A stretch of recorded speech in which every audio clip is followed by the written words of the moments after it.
રાવપુરાના ધારાસભ્ય બાલકૃષ્ણ શુક્લએ ગણેશજીની મૂર્તિ લઈ તેમના નિવાસસ્થાને પધરામણી કરવા ગયા હતા. રાવપુરાના ધારાસભ્ય બાલકૃષ્ણ શુક્લએ ગણેશજીની મૂર્તિ લઈ તેમના નિવાસસ્થાને પધરામણી કરવા ગયા હતા. આજરોજ ગુજરાત વિધાનસભાના દંડક અને રાવપુરાના ધારાસભ્ય બાલકૃષ્ણ શુક્લ માનસી ચૌહાણ સ્ટુડિયો ખાતે ગણેશજીની મૂર્તિ લઈ તેમના નિવાસસ્થાને પધરામણી કરવા ગયા હતા. સાથે સાથે જૈનોને સંવત્સરીની શુભેચ્છાઓ પણ પાઠવી હતી. આજનો દિવસ એ આખા વિશ્વમાં તમામ હિન્દુઓ માટેનો એક પવિત્રતમ દિવસ છે. વિઘ્નહર્તા ગણેશજી એ આપણા આરાધ્ય દૈવત છે.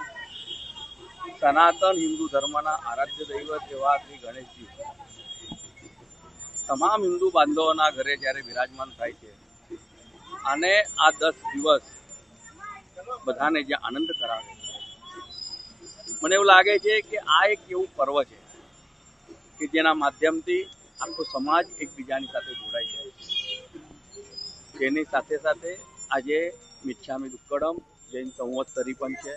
તે બદલ તમામ જૈન બાંધવોને પણ મિચ્છામી દુક્કડમ અને ગણેશ ચતુર્થીની તમામ નાગરિકોને ખૂબ ખૂબ શુભકામનાઓ.